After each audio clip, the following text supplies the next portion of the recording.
You know what time it is. The real is back, and so are we. It is Nigerian Lucas. As promised, we're back for Power Book 3, Raising Kanan. I'm not home. I'm on vacation, or I'm just out of town, whatever. But we're still getting it done.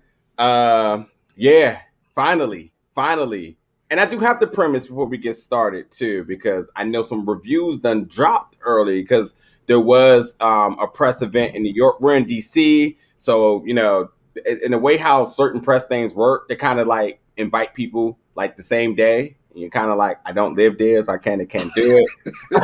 So I just have to premise that because I don't want people to think like, where's our review? We're here. We're going to be covering it. Same strategy as any other show, whether we're seeing it early or whether we're seeing it when you're seeing it. You can expect our review after the episode air. So we're definitely going to be here for the long run for Power Book 3. I think I said 2 already, but Power Book 3, Raising Kanan. This already got a season 2. I'm very excited for that, not because I love Power, but because I think when you have the comfortability of knowing that you can tell story for the long run, then I think the story is going to be much more flushed out. And I think that's why I think it was like season 3 or 4 of Power when they were getting renewed year by year and they had the uncertainty, and then at some point they was like, you got 3 more seasons. That's why I started flowing better. So like, for the folks that are fans of these shows, knowing that you got a season 2 is good because it's more content, but it's also better because it gives creative the time to think about the long run and not have to worry about like, we got all these major plans. Oh, by the way, we're canceling you. And like a lot of people who watch a lot of Netflix shows know the growing pains of getting invested just for it to get canceled. So I wanted to throw that news out there. But let's get into it. First off, Lucas, how you doing, man? What's up, B? I'm about to say, man, that was a long intro. I'm about to say, like when you was talking, I was thinking, oh man, Nigeria talking about he on vacation. He's at Kanan's grandmother's house that we heard about in this episode.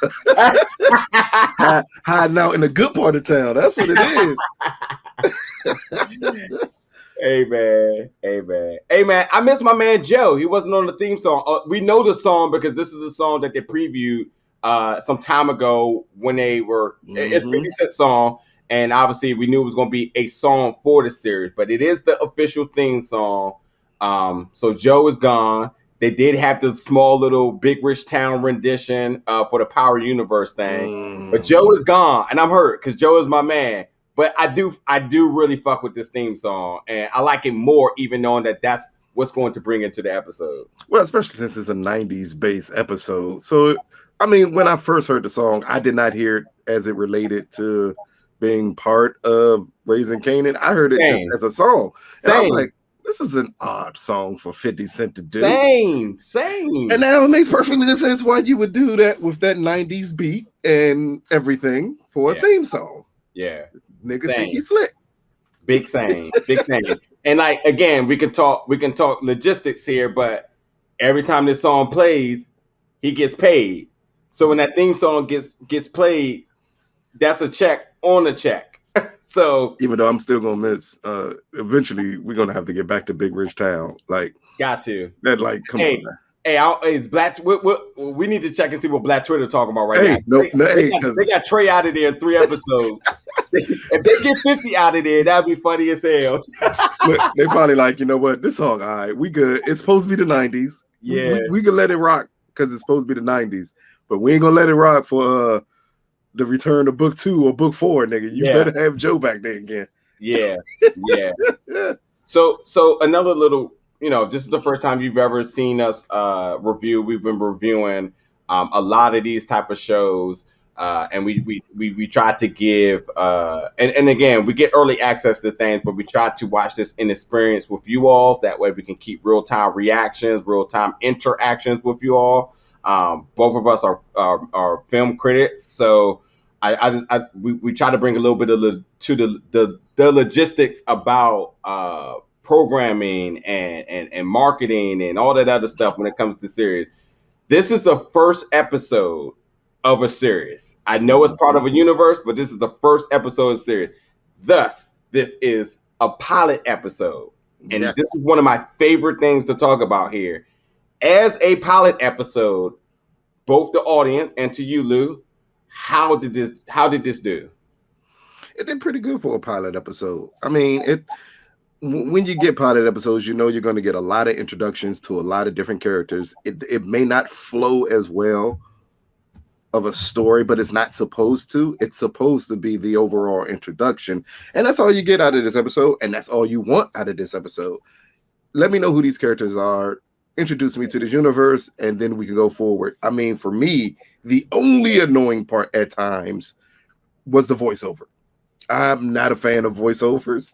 You talking about the narration of 50? Yes, yeah. I'm not a fan of voiceovers, but it's needed because you need to introduce these characters. You need to let people know. Because if you would have just popped up, you'd know who his mama is. But all the rest of these random people pop up and you didn't know who they were, it would be a problem.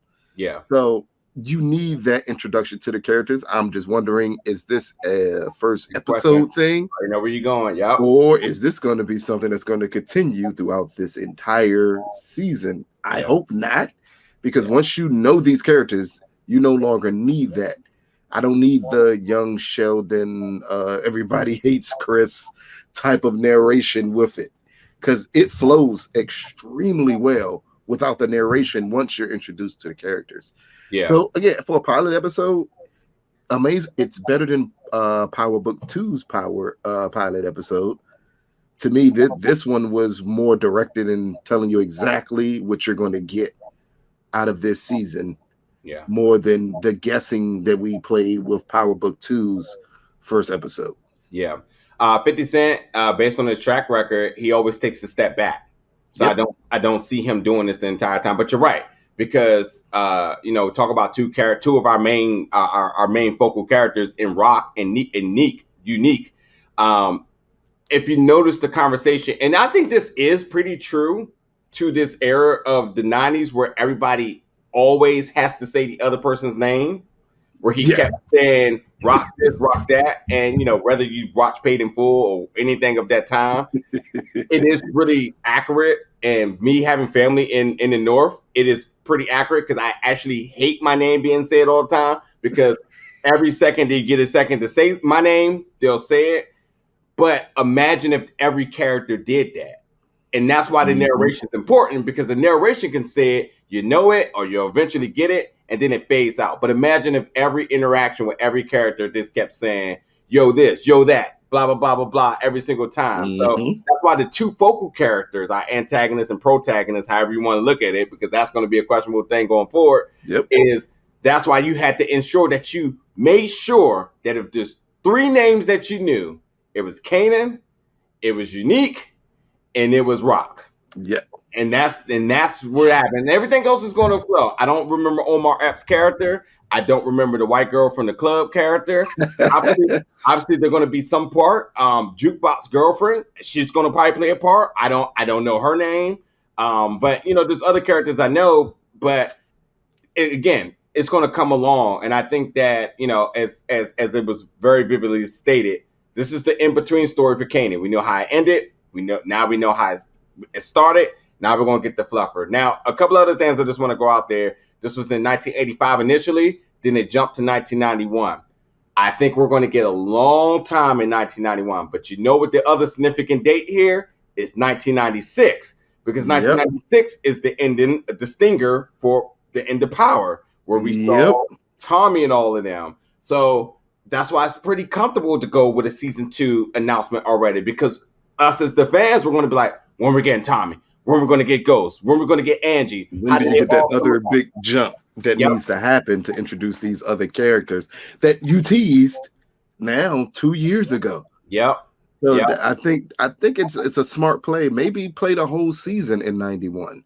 Yeah. And then tease 96 at the end of the season, because in all honesty, this can be a really good storyline. I do enjoy Power and the way they present strong women. And from Tasha to Mary J's character on Power Book 2 to now Rock character, who to me is extremely interesting. I want to know way more about this character. And I know for us to know more, we need to stay in the early 90s before 96, because we do know it's a transition. It happens around that time that led Kanan to go down the path he went. And I'm pretty sure it has to do with the possible demise of his mother. So I'm way more interested in staying in this time period with his uncles, with a young Jukebox, and both of his uncles are, come on now. Like, hey, let's so we're from the DC area. You're actually DC. What did they say? DC proper. Thank you. I love to talk about season 2 already, because let me tell you some things I easily picked up on. The time period in New York, in this time period, 85 to now, we know at least 96 from the 2 seasons. Matter of fact, I would love if this is a 2-season limited season series. I don't think it needs to go further than that, but that's another story. But we know, if there's one thing you know about anything in pop culture, New York in this period was extremely interesting for a lot of reasons. A lot of culture, a lot of demise, crime, drugs, all of that. And while this is New York, I want y'all to know that there was a couple of other things mentioned, other cities mentioned, and that was Baltimore, Maryland. There's no coincidence why Baltimore was mentioned. And we know that Jukebox went to DC when she got older. So we know there's 3 cities very keen to where, and Jukebox has to go there at some point. Yeah. When you think about New York in this time and how important these cities were, not only is the second season going to be interesting because of that, but how does it actually play into that? Will we get other really iconic figures mentioned? I think Power does a good job of avoiding bringing up actual names. True, because obviously we know where Power is originated from, and they would never mention that. But do they play that card? Because we know this is actually an extension of 50's life. Like, not extension. This is a what they call it, influenced or mildly related to his life. It's not. I'm about to say the point that the kid is in South Jamaica, Queens, and we see the way this is going. Inspired. There we go. Inspired is a good word. Yeah, of his actual upbringing, and if that's the case, we know how things are going to play out. And while you're not going to get at the characters that you are clearly hinting towards, you're not going to get the real people, but you can get characters based off of them. Exactly. To help mold the universe more and kind of explain where you get to in Power. Because if you're introducing those characters and introducing these cities and the way everything is supposed to stretch out in the 90s, then it'll explain more to people, and maybe it'll give people more of an understanding of not only how Ghost became Ghost, but Kanan's true impact on them, because we were never told that. All we knew was they ran with Kanan and they set Kanan up. But we didn't know anything in between of what happened that led to that, and these 3 cities and how important it is, because Nick, Jukebox became a cop. Like, that's something we need to know. What down that path led to that? Yeah, and also Jukebox is not only a cousin, but she's a sister. She's very interconnected into what's going on with that family. And let's not forget, Kanan killed her for Tariq.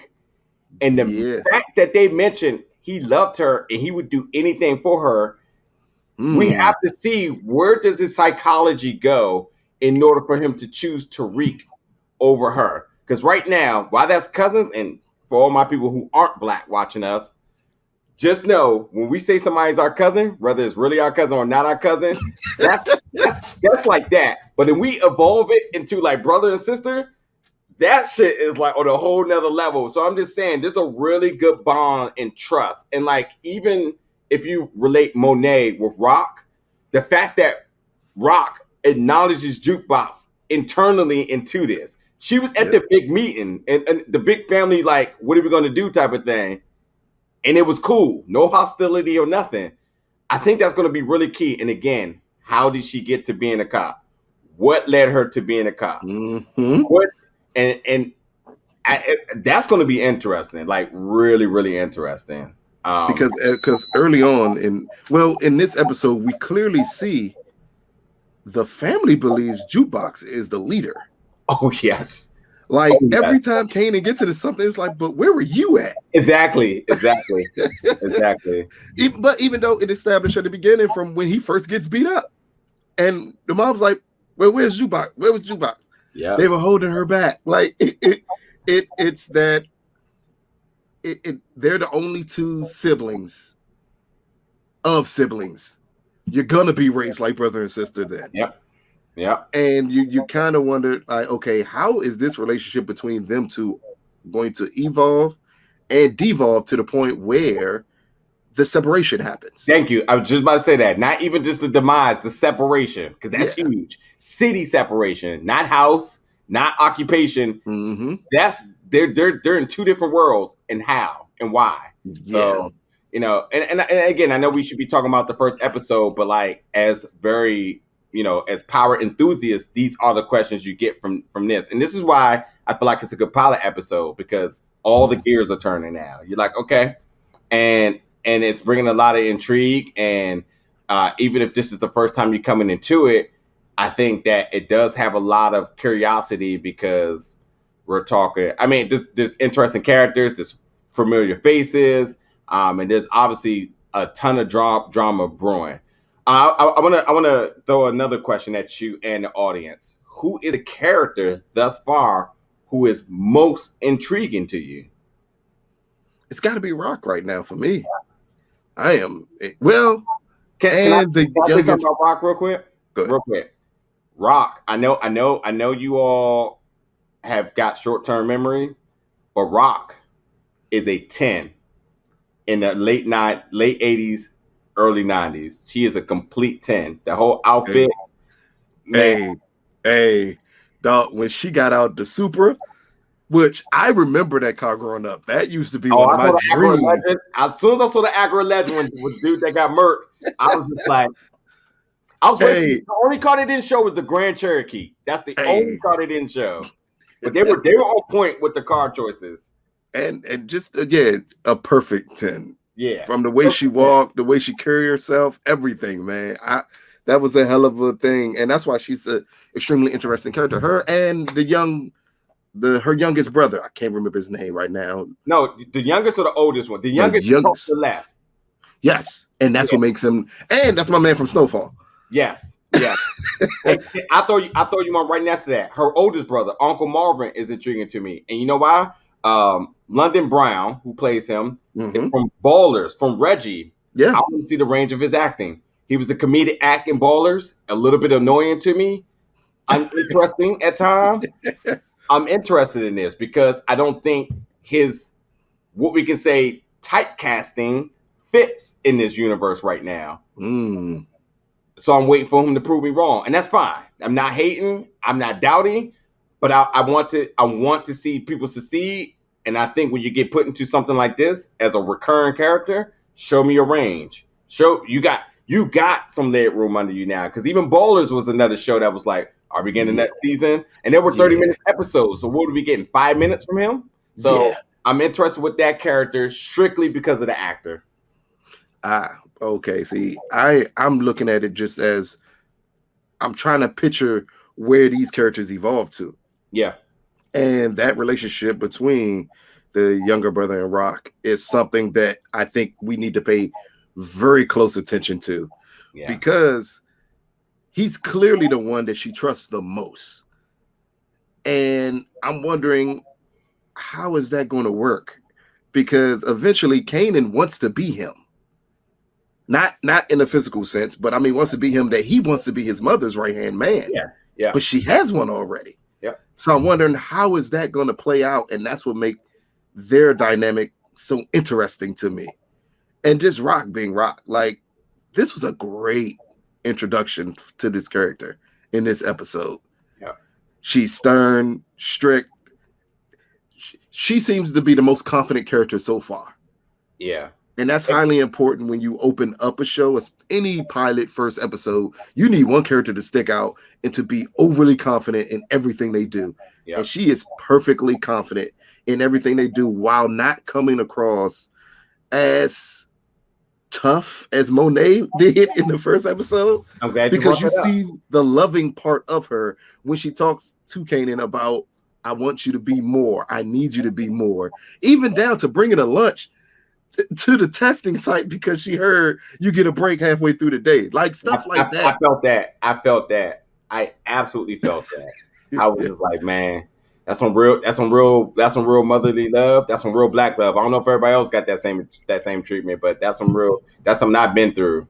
I just want to say real quick, Lucas, because we haven't reviewed Power since Power Book 2, but don't forget with the Power fan base that you always got to tell people these characters aren't that character. So the first thing somebody's going to say in the comments is Raq is just like Monet. She is nothing like we got to cater to it's because on the surface you can possibly get these two characters confused. Women running organizations and having to put males in their place. Okay, that's as far as these two characters get to being close to one another.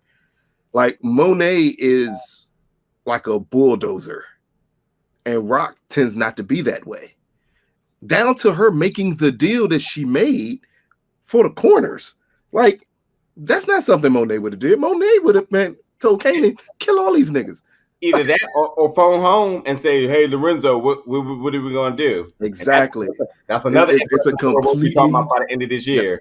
It's a completely different type of character here. So while I understand the comparisons are going to come because it's Power and I'm pretty sure young Kanan is going to be compared to Tariq. I'm waiting for people to say, I am legit waiting for someone to say after this episode, see, this is why Kanan is Tariq's father. Like, hey, I'm still waiting. Hey, bro. Just stop.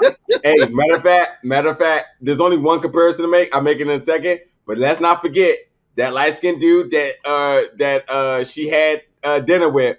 You know where they're going with that. That's Ghost's brother. Yeah. They're not even remotely in the same age, right? That's Ghost's father. But I will say this. He is definitely Omari Hartwood's counterpart. He is here for sex appeal only. Yeah. So, I mean, the moment they said his name, I said, Nick, that's a... Hey, if you didn't grow up in the 90s, you don't understand that is actually kind of common that a black man would have that name. But the moment he said it, I'm like, okay, I know what you're here for, buddy. Oh my God! Hey, they hit that sex clause early this episode too. Hey, early. They like somebody had to get it early. We got to let you know this is Power. Don't even need it, but this is Power. They just let you know this is Power. Yeah. So yes, you're gonna get a sex scene. You got to get sex scene. The club. I'm sorry. Is that not true? Not, you know, I hate going with the comparison thing, but for real, is this not true? Am I for real? Oh man, I'm not going there with it because I already know people going to say that. The moment I saw it, I said, I know people are going to say this is truth before Ghost bought it. That's like no. I can't look. If anybody that knows anything about clubs, most clubs, I don't care how popular it is, most clubs don't run longer than 20 years. Like, to be honest, Magic City may be an anomaly, but most clubs do not run. And it's also a strip club. Strip clubs can go forever. Nightclubs change names and everything every 4 or 5 years. And maybe King of Diamonds, but that's in Miami, but like nothing else. And those are strip clubs. No club is running for over what? This will be 40 years, I would think, right? Yeah, that's what I mean. You're gonna get the comparisons, but I personally just like to sit at this time period and enjoy what I'm getting. So while I see minor comparisons to things, I brush them off real quick. Like, nope, I'm not doing that. I'm not comparing this to that. So what's also intriguing to me is that because we are going to be having a club in this time, and I was not old enough to go to the club in this time, but I've seen a lot of footage of what the clubs look like in this time and the type of music that was played and what happens when certain music was played. I cannot wait to see what the accuracy looks like when they hit those certain points, when this club is operational and some shit goes down, especially if they decide to even move 1 year, even 1 year forward, and things get interesting. So and even season two may be the craziest at that too, just because of that 96. So we'll see. But like they're introducing the club for a reason. We will have some club scene. It's just gonna be really curious to see what they actually do with it. The dog in the microwave, pretty fuck. I guess that was just some. It felt unnecessary. It did. It really did. That's because like maybe it was like I can do this thing, or maybe for me, I felt like we already knew where Rock stood. Yes, 1,000% so. So this was kind of like I guess like she can do things. She can call. It just wasn't. It didn't have the impact that I think it should have had to the audience, to the character. It definitely did, but for the audience, it's like, oh, okay, she microwaved the dog, but that's not the. I understand you want to send a message, but that's not the way I would have wanted it to have happen. Yeah, and I have questions. So you two are having sex, and someone gets the keys to your place. First things first, I understand there's a lot of people out there who are extremely young. I remember microwaves from the late 80s to early 90s. You ain't opening that motherfucker without everybody knowing you're going in a microwave. Them shows was huge. Hey, they didn't have quiet if that microwave was digital, that might be a flaw, a continuity flaw. Hey, them old turning ones was around. Look, that's how I'm like, wait a minute. Yes, microwaves back then were huge. So you can easily fit a dog in one. That's 1,000% sure. I just know the motherfuckers ain't quiet enough for you to open and close that bitch without everybody knowing you went into the microwave. Yeah. Again, I just remember microwaves from the 90s, but in general, it wasn't necessary. Yeah. I think they should have had a message sent a better way. Yeah, unnecessary. Everything with her. I know you have to.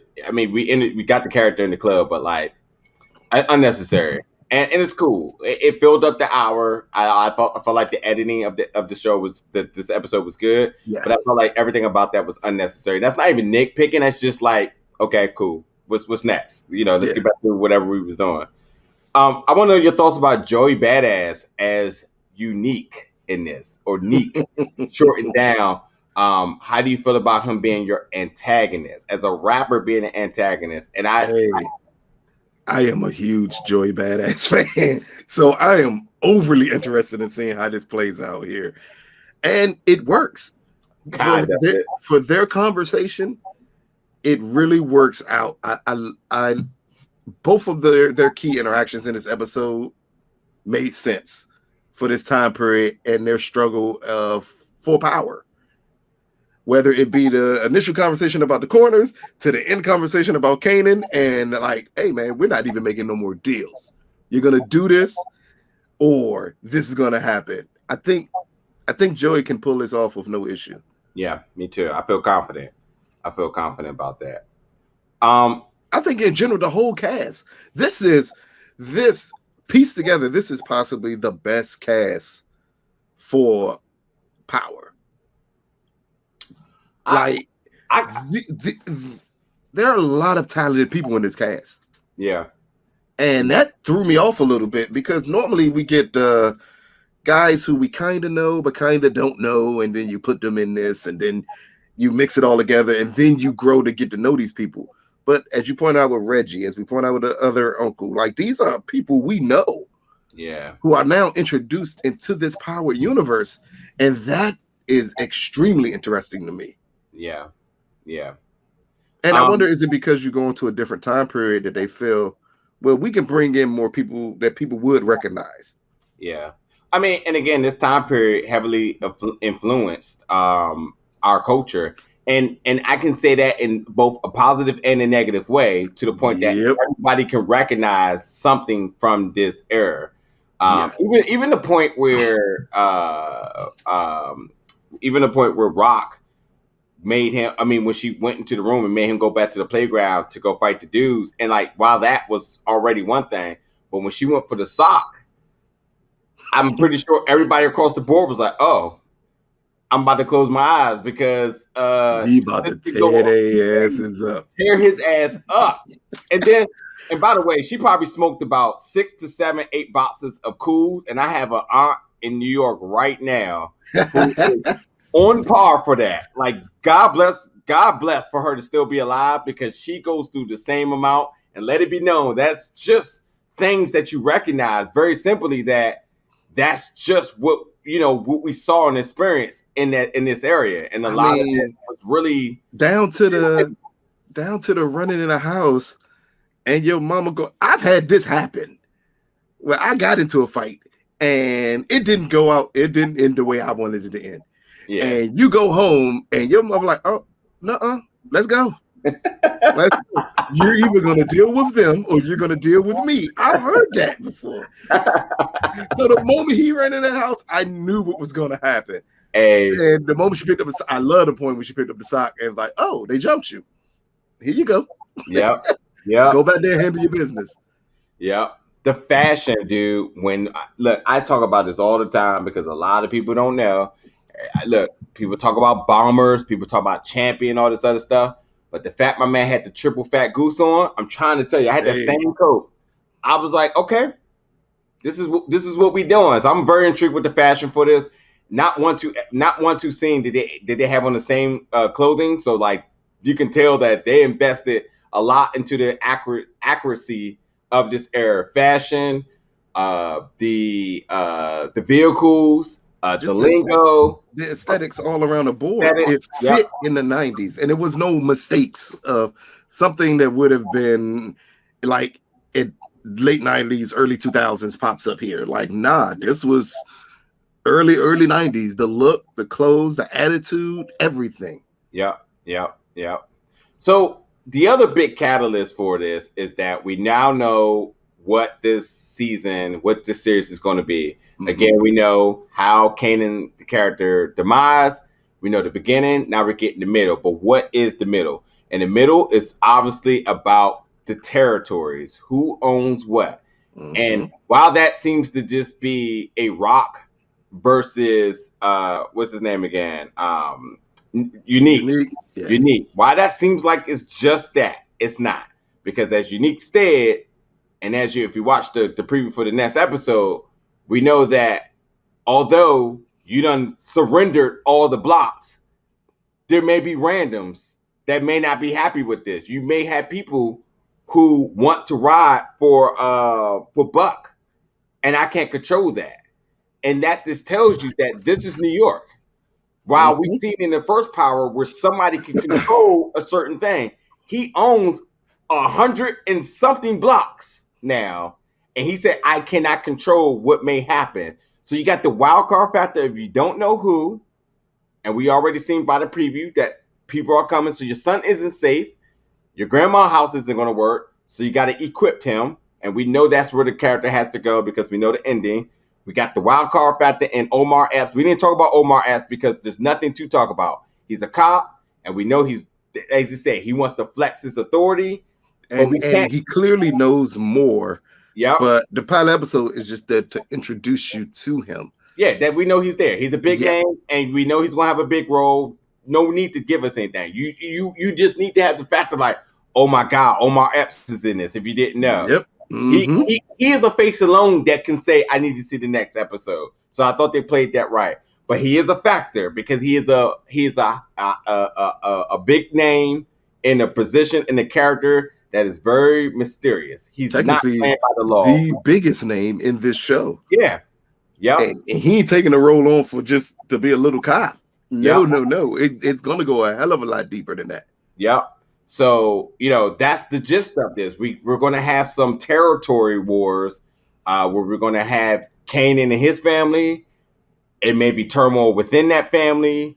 As the younger brother, the uncle, but the younger uncle, he's fond of the other chick that was in Baltimore. We're talking about expansion possibilities. And everybody seems to be like, this is your way into the family. Eventually he has to get the ghost. and Tommy at some point. Jukebox has to go away at some point.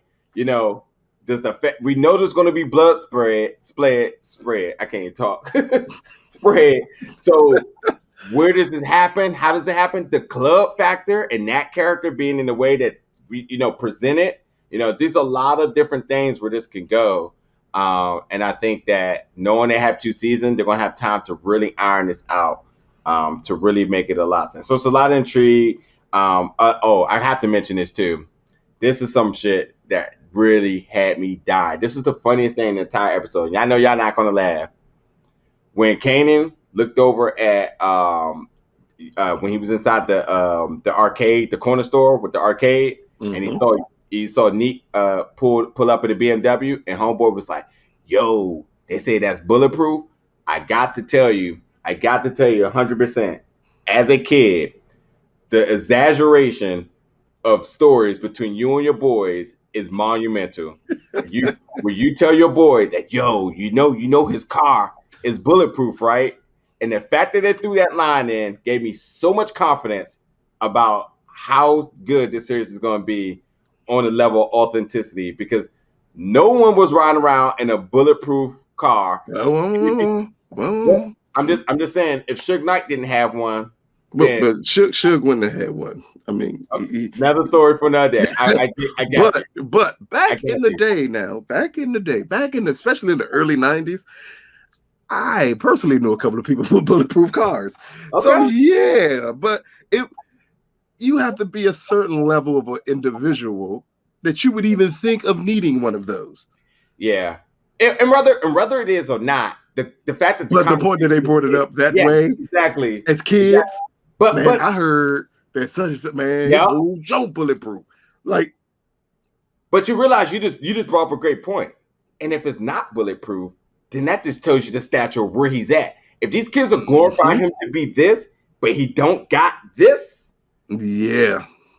But again, that's what makes the time period interesting. That's what makes this show interesting, is watching it all unravel of who are actually the power players, because everyone knows when you get the first episode, you don't actually get who the power people are yet. Mm-hmm. This is just an introduction to everybody. But who are the actual real power players? Because even for Unique to say, I can't control them, I don't know what they're going to do. That's odd. Because growing up in our area, in the DC, New York, Baltimore area, we kind of do know it was certain people who did control everybody. Yeah. And they knew better than to step out of line. Yeah. So if he's not the one they feel the need to fear, who is? And not just who, but families. And his brother or somebody is locked up upstate for whatever. That doesn't matter. As we know in Power Book 2, Lorenzo is locked up for whatever period of time and has still major influence on the street. And if you only know Power, then just think about that. But also, there's been a lot of other people who's been serving time who you would think is still out, but isn't. And if they're not out, but their family still is a complete... They still run everything. Exactly. So that's at this thing. And again, that could only mean one thing. There may be a bigger fish here. Yeah. And who? Where are they at now? They may not be in Jamaica, Queens, South Side, but where would they be at? Exactly. And by the way, while we're in Jamaica, Queens, remember where the other powers are at. Not here. So at some point, the whole show has to shift at some point. So I'm very intrigued with this. I'm super excited. I'm even more excited than this than I was for Power Book 2, because Power Book 2, it was such a relatable story of just going with Tariq, basically a sequel. This doesn't feel like a spinoff, but it's like it's in the universe. It's truly in the universe. Yeah, it's doing its own thing. So, and by the way, Raq with her random knowledge of astronomy, don't get it. Really? I don't get. I get what she's saying, but I don't get why she has this random knowledge. Oh my God! Oh, let me help you out here, my brother. Let me help you out here. Every woman in the 90s knew everything about astrology. I don't give a damn what it was. Are you joking? That used to be they shit back then, dude. Look here. I'm not what they call it, a spring chicken. So I'm not that young. So I remember the 90s, and boy, did every like 20s, 30-year-old woman, they knew everything about astrology. Oh my God.